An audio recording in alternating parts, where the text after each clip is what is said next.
2012, I went to South Africa to meet my father.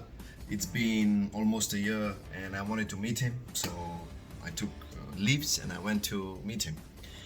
It was a 25 day trip and I was supposed to meet rest of my friends after 10 days. So I had those 10 days to spend time with him and just wind out, yes. So I think it was roughly on the fifth day I woke up with a strange feeling and I thought, yeah, this trip is for vacation and meeting my father and meeting my friends, but I should do something more. And I felt a void in me. I thought that there is something missing, and I realized that I should do something on a work front as well. So I took out my laptop and I googled top 3 consulting companies in Johannesburg. And to my surprise, it was Oracle, Accenture, and a company called iFactory Consulting. They don't exist anymore because they got acquired. So these were the 3 companies, and I was searching for top 3 consulting companies in Oracle space. Oracle is a technology, and in that space because I was working in the technology.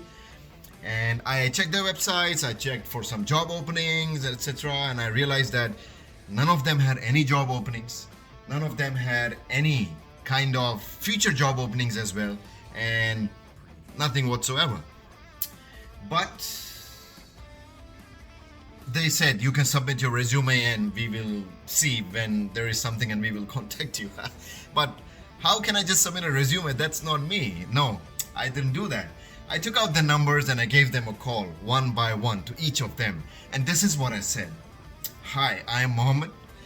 I live in Singapore and I'm a project manager there. I'm on vacation in South Africa but keen to explore opportunities. I googled top 3 consulting firms and you were one of the 3 companies that came out. I have 5 days before I fly to Cape Town. In these 5 days, I need a meeting with you guys to see if there is an opportunity or an opportunity can be made. Can you get back to me, please? Or can you discuss with your talent acquisition team? And trust me, at that same day, all 3 companies reverted, giving me a time to meet them. Now, why I'm telling you this story is, I'm going to tell you at the end.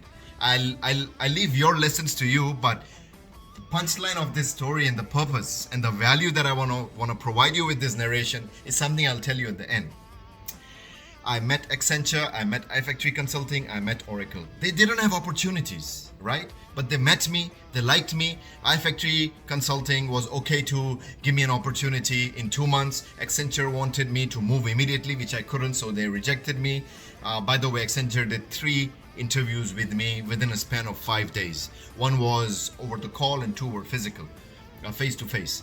And iFactory Consulting also could give me a job. It could be immediate, it could be in 2 months. So later, when Accenture called me after rejection, there was this HR person there. She called me and said, Mohammed, what did you exactly say or tell? Because I have never seen such sense of urgency from our top leadership or executives or the people I'm reporting to who are responsible for talent acquisition. Never have I seen such a sense of urgency. They asked me to complete the process of meeting me, do all the 3 interviews, which usually we do over 3 months. So, I mean, it was exceptional. I would like to know what you did. And I was thinking to myself, I didn't do anything. All I did was Google the numbers, pick up my phone, call, pitch myself and go meet them. That's all. Now, this seems like a pretty hard thing to do, but no, this was as easy as I explained you. The one main ingredient in this whole narration is, let me try. What's the worst case that can happen? They will tell you no. I mean, in life every day, is everything a yes? No. You hear more no's than yes. No is a reality, sometimes for good, sometimes for bad. But what's the worst thing that could happen? And this was exactly my mindset. What's the worst thing that can happen? They will tell me no. That's all. At least I tried.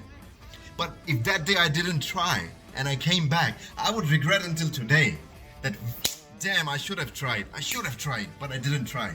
So I'm happy I tried. And the reason I'm making this video is to tell you, believe in exceptions. Believe in yourself, believe in exceptions.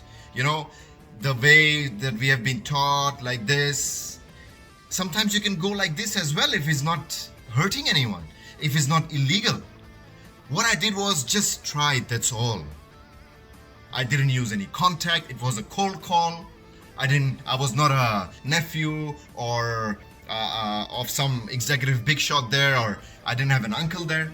All I did was simply try. So the message to you is, in life when you face challenges or consequences or circumstances, go ahead, give it a try. Don't be scared of a no, and give it your best shot. You'll be surprised to see what can happen and what's the potential of the things that can happen if you give it a shot and if you start believing in exceptions.